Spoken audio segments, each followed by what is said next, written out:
Hello.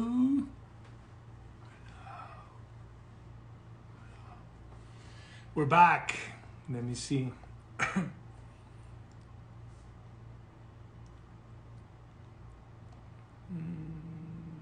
Bam. Cool. I see you, Mo Harris.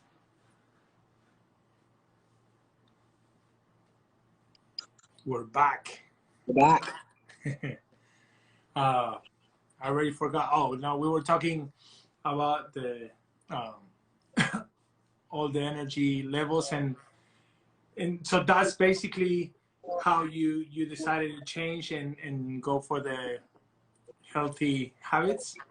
Yeah, man. So okay, so so the way my weight issue happened is I have a bad eating habit, man. Like I eat like I was lucky, man. When I was young, I had good genetics. I had an athletic build. I was always in good shape. But I'll be honest, man, growing up, me and my family, we didn't have a very healthy eating lifestyle. We eat pizza all the time. But I was lucky because I was young, I had a metabolism, so I kind of was like, in my head, I thought, oh, I can eat whatever I want and I'll never get fat, never this, whatever, right? And then I got older, and I got older, but also my eating habit got worse. So like I can eat like McDonald's, like, and I don't just eat one combo. Right? Like for example, if I would go to McDonald's, I used to eat a double BLT quarter pounder with cheese with a side poutine, two McDoubles, two junior chickens, and one more quarter pounder with cheese. It was like $28 of McDonald's. And I'm sitting there and I would crush it. I was just eating so much. And I was gaining a lot of weight, but I don't think it was necessarily the weight. I just think I just kept feeding myself shitty food. You know what I mean? There was nothing really nutritious. And it was on the daily, man. I was eating McDonald's all the time, pizza all the time. Everything I ate was fast food, right? So I gained weight real quick. And then when I lost the weight and my energy levels came back, I felt really good. And then what happened is, though, once I got my weight back down, I went back to the fast food lifestyle, you know what I mean? And I went back to eating what I love to eat, and I gained weight real fast, really quick. Again, I gained like 20 pounds, 25 pounds in, like, man, I feel like it was like a month and a half. And then it wasn't, and again, it wasn't so much the weight, it was the uncontrol, the no control on my eating. You know what I mean? I was just like, man, all I wanted to do was eat bad food. And although I did lose weight once, I kind of just didn't really know. I just like all I did was just I did stop eating carbs. That's all I did, and I lost weight, but I didn't have a good eating habit. So then what happened is I got into a healthy. It's like a healthy company, and they introduced me to a diet that gave me a little bit of structure. So there was an actual piece of paper that I could follow, and so we did a 21-day challenge.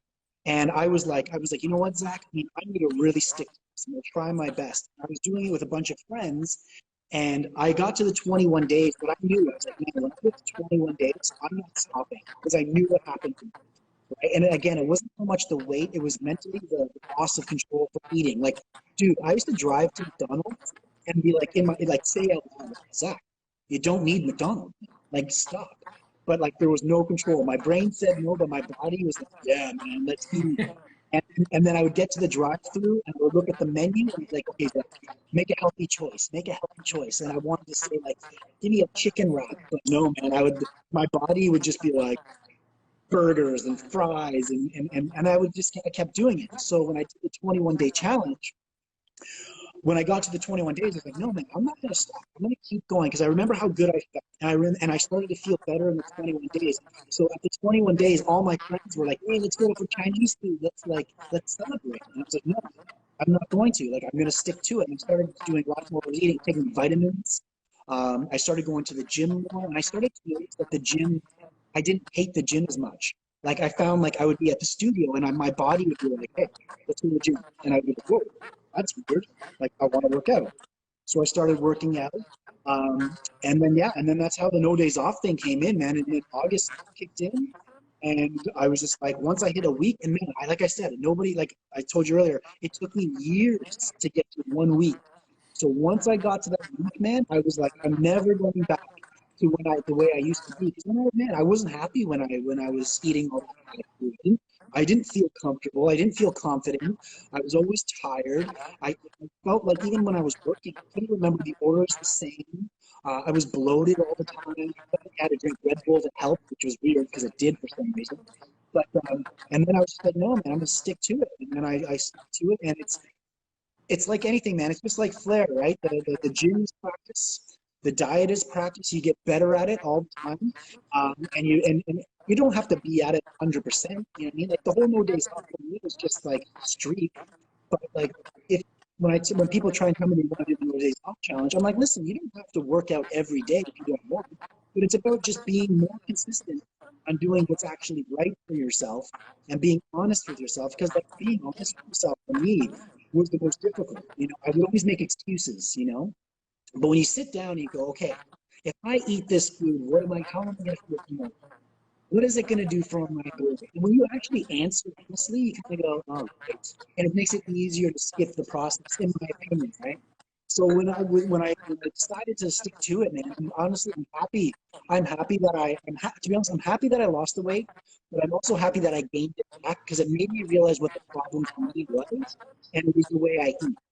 And then once I started getting better control over the way I eat, it just made everything better. It was made everything better for the gym, made everything better in my life, my energy. And that's why I joined that bodybuilding competition because I was like, I need to learn more. You know, like how much did I learn? Even in bartending, I tell people, I always say, get into competitions because you're going to learn more because you're around people that want to be better. You know, learn the most that you can about flair, but also get into like a cocktail competition. Surround yourself with people that are pushing you to learn more. So that's why I went to the bodybuilding. I was like, how do I look like the guys in the magazine? You know what I mean? Not that I want to live like that every day, but how do I do it? And then when you learn how to do it in practice, it sucks. It sucks in the beginning. It's the first time I tried it was tough, but you kind of get used to it, and like you even mentioned you're self-taught, right? So you understand the importance of consistency. That's why when you told me that you were going to do the no days off, I knew. I was like, this guy's going to go 1 year, 100%. I knew when you told me you were going to do no days off. I knew you were going to go 1 year. No offense, I know you haven't done it yet, but I know you'll do it 100% because your mindset, you understand consistency, you understand work, you understand that you don't get results right away. It's patient. You know what I mean? And your flair, your guitar skills, your no days off challenge, your singing, your song, everything that you can do, you're good. Man, actually, I wanted to tell you the story. I never actually got to tell you the story. Hey, this is actually, man, I'll be honest, you've influenced me a lot with flair bartending because you opened my eyes to what difficulty and all the hard work. But I'll tell you this, man, it wasn't until you came to the studio for a master class. And we remember when we used to do master classes and the studio was just like full of everybody. And they were fun. I enjoyed them. But it was at the end of the master class, we all sat down in the studio and we all started talking about the different injuries in our hands, like from catching bottles, like our knuckles get a little swollen or burn marks or cuts and stuff like that.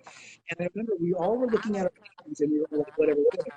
And then I remember you were like, and you were like smiling and you went, and you showed your hand, and I remember I saw your hand and your necklace, and I looked at it, and for me, man, it was such an eye opener because before that moment, I thought that you were born with natural talent. You know, I was that believer in my head. I was the believer that people are lucky because they're born with natural talent. And yeah, I do think that is a thing, right? But the way your hands were, I had a little bit of a front. Yours was bigger, and you told me about all the broken fingers and all this, and your chipped tooth and stuff that you had from your foreball. I remember, and I remember being like, oh my god, he is so good at what he does because he practices way more than any one of us. He puts in so much more time than any one of us. And for me, man, that was like an eye opener.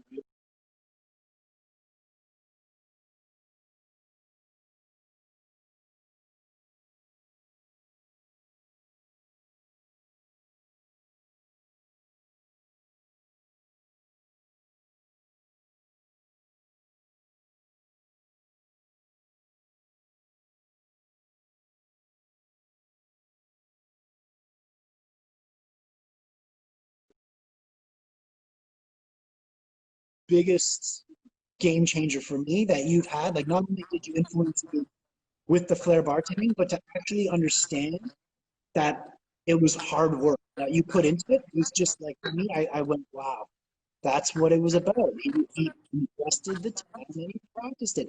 And I'm sure over the years, you must have gotten frustrated. You must have been angry. But like most people, when they get frustrated, they stop and they take a break or they walk away. I'm like, no, man, Roto was he just kept going. And like, for me, that was like an eye opener of you are a product of hard work, 100%. That's what it is. So when you told me you're doing the no days off, I was like, this guy's got it, man. I know he's gonna do it, and I haven't been wrong, man. I'm like, I creep you. I'm like, oh, he's doing it. He's doing it, and it's honestly, man, for me, it's a beautiful thing that you're doing because I've seen you over the years. We've talked about weight loss. We've talked about working out, but man, I see how consistent you are right now. And for me, I'm like, that's amazing, man, because it's like anything. It's all about consistency. And so for me, I'm glad that I've been able to help you out kind of with the no days off because for me, you that was like a whole game changer in my mind that you can absolutely be amazing at something if you put in the work, you know. And for me, I really appreciate that example that you set. And you probably don't even know that was a thing. Hey, you were just like having a conversation, but man, that was the one thing that was my favorite memory of you because it was a life changing. It was a life changing moment for me, man, 100%. That you know, it's just like I said before, it's because you're open-minded, so you're open to everything. So you're listening, and you're like you find, like you say, when you're working out or when you were gonna go work out, you were listening to all this motivational speech on YouTube or and that's like you try to find the way to motivate yourself, and that's why a simple conversation can motivate you to do something, and you know and open your mind. Like for me, it was in Flair for so long. After I think it was after 2010, I stopped competing for about a year and a half, and I was just over the Flair bartending scene. It was just like overwhelming, like people talking, and I was like, I'm over it. And then I got back. I went to Europe. I went to Europe for 3 months, and all I did is just like live at a bartending school for 12, 14 hours a day. And I was very lucky. They let me use one side of the school, so that was my practice area at all times. And so I had this little chair. I would go and watch videos of X Factor, America's Got Talent, British Got Talent, and I would go and watch. I like performances in general, so I can go and enjoy it, but also to go and see their background, the backstory, right? And that's why, like, I would go and check like interviews of soccer players, and when you see all that, like, I remember this story. It's a very famous soccer player from Argentina. He used to play with Cristiano Ronaldo, and he was like, so they asked him, he's like, what is it, you know, to play with him? You know, how is he? And he's like, dude, I can tell you right now, you see him play, you don't see the backstage of it. Like, you don't know how he is. You think he's good? No, he practiced to be good. He's like, practice will start at 9 a.m. So I will go and get there at like 8:30. He was already at the gym. So he's like, one day I'm gonna beat him. So he went at 8:15. He was still at the gym. So then the very next day he went at 8. He was at the gym. One day he's like, I'm gonna go at 7:30, and he was still at the gym. So he was the first one to get there 2-3 hours before everybody else, and he would stay 2-3 hours after everybody else. So I'm sure he, you know, obviously talent might be there, but the hard work, how much he worked for it, that's what's getting him to the top. It's Absolutely. the moment you think you're great, the moment you think you're talented, you're like, I got this, that's when you're done. You know, and that's when you understand that. I've been in competitions. I would watch comps and be watching what they used to call. I always hated the word, even though it's not offensive, but the word rookie. When we were going to Quest and it's like rookie division, I was like, oh, it sounds like, I don't know, like maybe it's the language, you know, my Spanish, that it sounds different. I don't know, but I was like, oh, rookie. I'm like, but I would go and watch them do the speed run, and I would learn from them how to do the speed run, and they didn't know how to do a speed run. Like they would do 2.5 minutes when I would go and maybe do under a minute, but I would still learn something from them. And Absolutely. you know, it's just because you gotta be open-minded to everything. You never know. Like some of the craziest moves that I've done back in 2000, my mom helped me with them. Like I would show her something, and she's like, "What if you do this?" And I'm like, "What?" It's like, "Yeah, what if you do this with the bottle and you go?" And I'm like, "How do you think of that?" And I was like, "I don't know," but because she doesn't know anything about flair, she doesn't understand about technique and what you can do. So you know, all these crazy things happen. I'm like, and I got lucky because that happened very early, like in my practice. So since then, I was always open to everything. Whatever they say, like every time I'm doing something, if somebody's like, "Hey, what if you do this?" I'm always gonna listen. You know, always. Then I try it, and maybe I like it, maybe I don't. So, do you have no idea how many times I'm practicing, and I'm doing a move, and I'm like, "Oh my God, this is the greatest move ever! Like people are gonna love this." And I go and record the move, and I'm like, "No." You know, just I felt it. It was like great, and then when I see it, I'm like, no. And then I go and like I show Vahe a move, and he's like, "What if you do this here?" And it changes completely. So, you know, it's always nice to be open-minded and listen to everybody. You know, try to take the best, try to get motivation from everybody, and you know, when you know, I've talked to you a couple of times when sometimes I was like, when you work out and you say no days off, like you're like, you said it before, you don't have to go and work out 2 hours a day. Like sometimes a 20-minute workout, that'll do it. You know, like that's like your day off, but you're still working out. And I have some of those as well when I'm like, I go over the top one day and I'm like, I'm gonna do 3 classes and then work out, and then the very next day I'm tired. I'm like, I'm just gonna chill and do like a 30-minute workout, and that's it, and that's like my day off. But you know, always like ask, look around, like that's how I find the motivation, you know, to keep on going with everything. It's true, man. You got to keep an open mind. And to be honest, even in my experience, there's been times where I'll come up with a move, and then someone will be like, "Yeah, but what if you do this?" And then for a second there, you're almost offended. You're like, "No, this is my creation."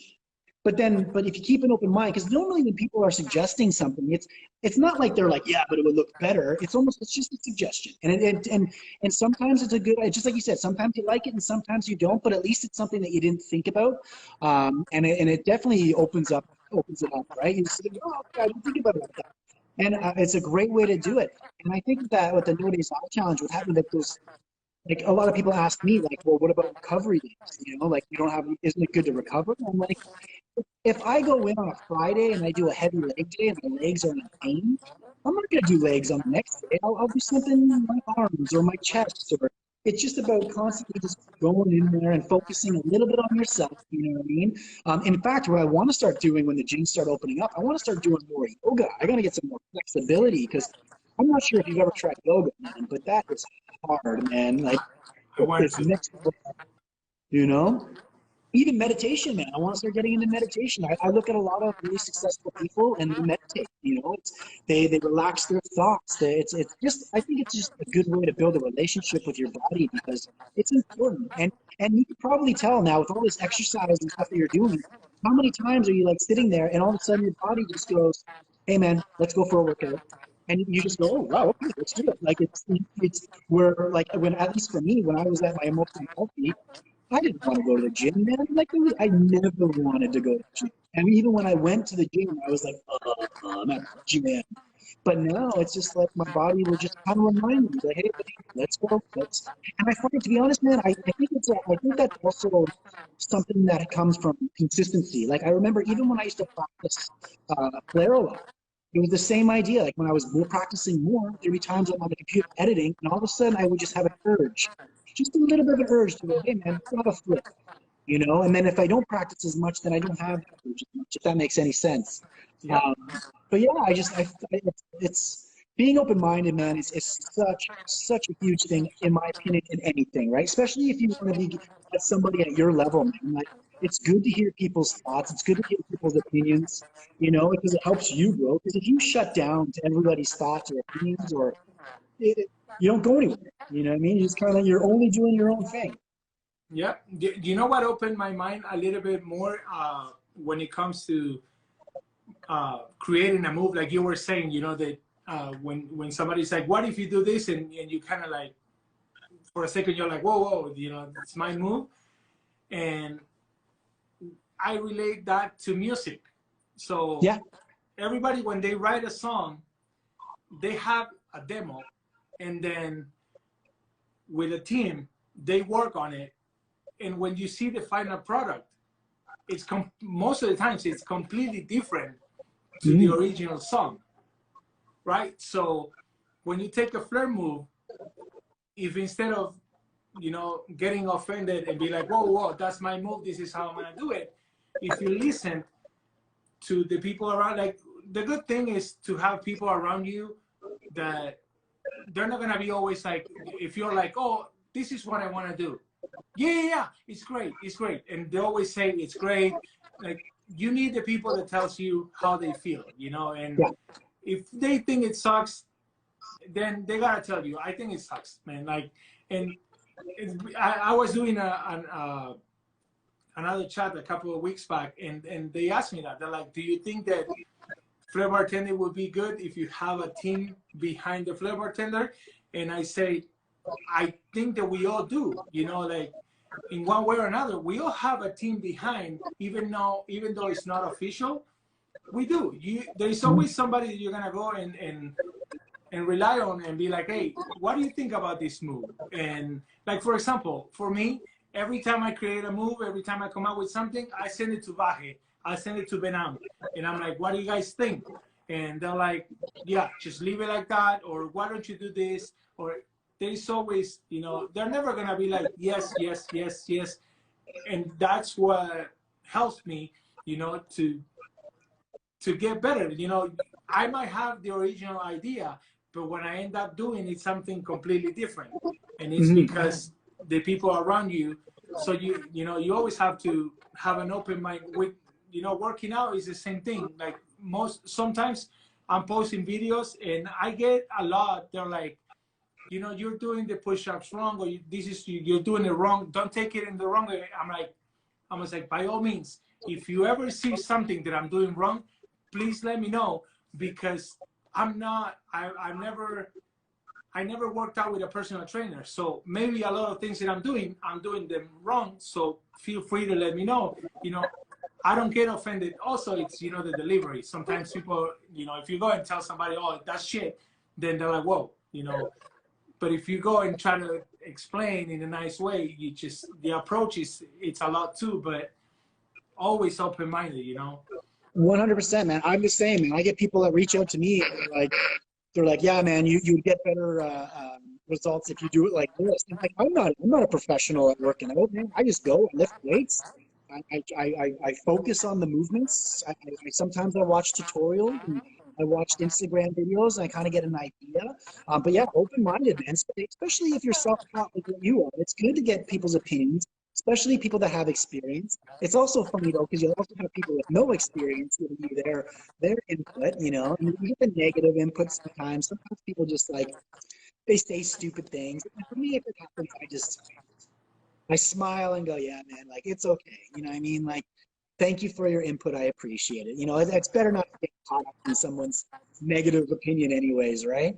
But speaking of opinions, I've got a question for you, okay? So for competitions, all right, I want to kind of give you an idea of the direction that I'm going to be going with competitions, well, hopefully when this COVID ends. But I was thinking about what are your thoughts about doing a floor bartending competition, all right? That is, let's say, off the top of my head, 3 cocktails in 3 minutes. And you have to, and it's the same kind of rules. You got your difficulty, you got your smoothness. And what my goal really is with doing this is eliminating the very long routines, okay? But also having the category out there for the 5 to 8 minute routines as well, but kind of putting it more in the category of extreme bartending, because what it is really is, in my opinion, if we cut down time and add more cocktails, it shows that floor bartending can be quick, but it's also a different approach to it. So the reason why I say this, years ago, when I was living in Japan, to be honest, it was my favorite competition I've ever experienced. It was a 2 minute, 2 cocktails and 2 minute flair bartending competition. And all the bottles were already predetermined. Your ingredients were predetermined, and you just had to go 3, 2, 1, go. You made 2 cocktails, and it was quick, it was fast, but it was enough time to do a 3-tin-1 bottle, but it wasn't enough time to do a 3-tin-1 bottle full routine. I thought it was kind of interesting. I was thinking of kind of going that way in this sense. Just so one, for the reason why I want to cut down and keep it shorter is because in Toronto, in Canada, we're not fortunate enough. Like, for example, if I were to go to Roadhouse, you could have an 8-minute routine, but the majority, or not the majority, but a lot of people that are watching are flair bartenders. You know what I mean? They're people that know sport. But if I'm doing a 8-minute routine in front of people that don't know anything about flair bartending, all they see is juggling, and a lot of people won't stay. I find that if I can bring it a little bit closer, quicker rounds, more action, it will be better for the guests. My focus on what to do with flair bartending for competitions is more focusing less on the competitor and what the competitor wants, but what makes the guest, what makes people want to see it. And I feel like having the really long routines, it's tough for people that are just like, you know, someone's mom and someone's dad that just want to come and see a show. If it's too long, they might just be like, okay, that's great, and they can leave. But if it's short, they go, wow, that guy just made 3 drinks out of it. There was a bit of a show, and then on to the next person. And then have an extreme flair bartending part of the competition, or a different competition that is longer in time, maybe 2 cocktails or whatever we decide to do. But I was thinking about, what are your thoughts about doing like a shorter competition with more cocktails, where it's more cocktail and speed and flair all mixed in one? It's definitely interesting, and I do agree with you that you know, when you have flavor bartenders watching, that's a different story. But the majority of the crowd, they don't understand, or they're supporting a friend. So, but they don't know what flair is. So they're watching. They're like, ah.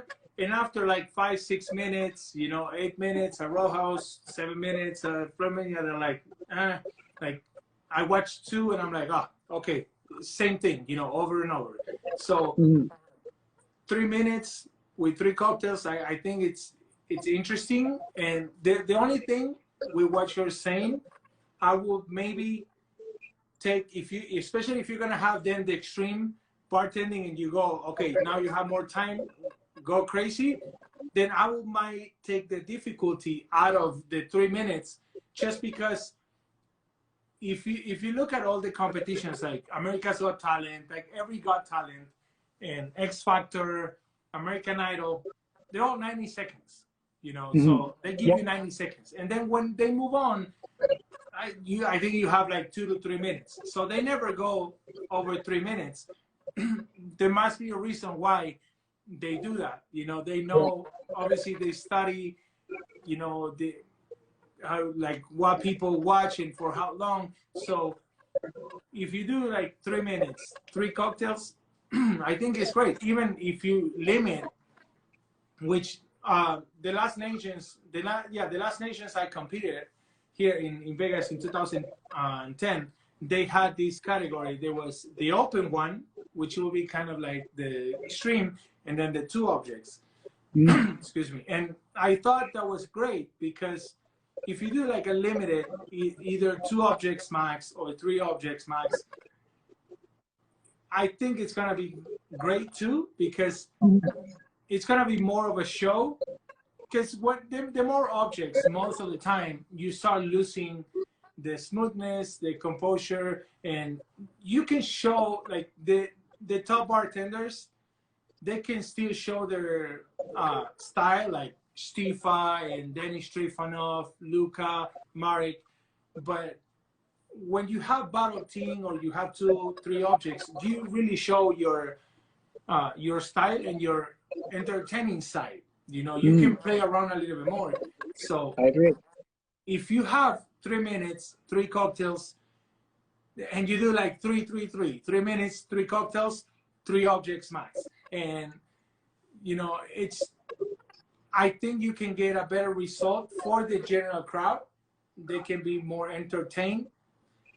It's just like when you compare, like if you go to a flair bar or if you go to a bar, you don't want to see somebody putting an 8-minute show for one drink. You know, so if you have 3 minutes, three cocktails, everybody can handle that. You know, if you go to a bar, you're like, I'll wait for 3 minutes and oh, that's cool. So I feel like it could be great. I know there's some people, like even myself back in the day, I was like, man, but you know, I want 8 minutes. You know, I want to show what I'm practicing for. But 3 minutes, that doesn't mean that you cannot show. You just gotta work on. Okay, I'm gonna be more selective. I'm gonna take all these. You know, like you say, take all the parts and the transitions and go for it. Do the things that you think they're gonna stand out the most. Yeah, it's just been an idea that because I've been doing a lot of like every year I do like the CRMB show. I used to do like the art, like these big trade show kind of things. And for me, my goal is just I want people to sit there. I want them to watch it. I want them to enjoy it. And like the extreme flair happens too. But as somebody that's not a competitor right now, and a lot of times I'm on the microphone. I can see sometimes there's people that are watching and then they're just like, okay, and then they slowly walk away. You know, and I was just thinking maybe it might be interesting. I like the idea of having the difficulty either really low or maybe even taking the difficulty out. Maybe just make it a pure show. But like I feel like the goal with it is to have somebody, for example, I don't know, you can do like stirring while you're doing a shot of pass to a shake and you're making all these different cocktails. It just gives you, like you said, more selective. It makes you, it's a different type of creativity now because now you can't just do like a 1, 2, 3, 1, 2, 3 bump mess and then pick up another object. It has to be quicker now. And I feel like it might be an interesting approach to what we're trying to get across to the bartenders, especially like my mission again is I like teaching people, and I know that this industry it's such a fun industry, but it can be a lot more fun if you push your limits and start to like learn. I always push people to be well-rounded, learn your cocktails, make sure you understand the speed is important because the more money going across the bar, it's important. And that flair, I always say to people, flair is the last thing you should learn, but it's the one thing you can learn because it's what makes you stand out. And for people that are sitting and watching, it's that experience that not a lot of people deal with. So when you do like a 3-minute competition, even somebody at my level, like me versus you, obviously you're going to be way better than me. But if we take that difficulty out, you'll still be better than me. But I would feel a little bit more comfortable now because it's more. And for you too, it's more bartending in a show now rather than like let me see how many objects I can throw around. I still like the idea of having the extreme bartending side because let's face it, some of the stuff I see now, some stuff that you do, that's like, it's next level, man. Like, I don't think people understand how much practice goes into these things. It's funny, I get a lot of requests for these tutorials, and they're like, they'll send me like one of your moves or one of Dennis's moves. They're like, hey, can you break this down for me? And I'm like, okay, like let me practice that for 7 months first, like it's next level. It's so difficult. So I just yeah, I wanted to get your opinion on that because it's something that I'm thinking of trying to push, right, but not take away from the extreme or the open or the traditional bartending style, but just trying to offer something new, and for the people that just want to like include speed and working flair and exhibition flair and include the show without the stereotype or the stigma of, hey man, I just wanted a beer. You know what I mean? Because if you're making a cocktail in a minute with a little bit of working flair, especially as a mixologist too, you're making your cocktails properly. You're shaking it 10 seconds. You've got your 4-second pours, your 2-second pours, your stir. A minute comes quick, right? A minute really does come quick. So if you're doing it with a little bit extra, and you can kind of be creative on maybe adding a double stir while doing a cold, if that's something that's a part of your routine. I don't know. Just something I thought about, and I was like, I think this is something that might work. And I just wanted to ask you about it because how many competitions have you done? You've done like hundreds all over the world. You've experienced all these different things. So I'd love to hear your opinion on that too, because it's something that I kind of want to go towards, at least in Toronto, because I know I like to teach flair. I see the benefits in it, but I find one of the difficulties that I have teaching flair, especially to like restaurants, is they've experienced what I like to say, a bad bartender with good flair bartending skill, and all they're doing is what we did, the mistakes that we did in the past, where we were doing routines at the wrong time. So the business owner is saying, like, I like flair, but it's slowing the service down, So I think if you can give the public the impression that, there's speed involved with being a showman, I think it might open up doors, maybe open up some more sponsors. Um, I don't know, just trying to come up with a different approach, an exciting approach to flair bartending. I really like it. I really like the idea, and most of it, it's nice because you've been you have been teaching that, and you've been talking a lot lately about that, about do your flair, but don't forget about the service, don't forget about the customers, and that shows that pretty much simplifies what you're saying. Hey, this is what I'm talking about. 3 cocktails, 3 minutes, and entertain me while doing everything in the proper way. Don't forget to bartend, but don't forget about the guest, and still do your thing, still do flair. Like, I think it's a great idea. And besides that, I like the idea of having different competitions. It's not always nice just to go to a competition where it's like 7 minutes, no deductions. It's nice to have no deductions once in a while, and you go for it, you throw the harder stuff, go for it. But it's nice to have deductions so you can, be like, okay, if I have this move that I can hit it once out of 10, then in that comp, don't do it.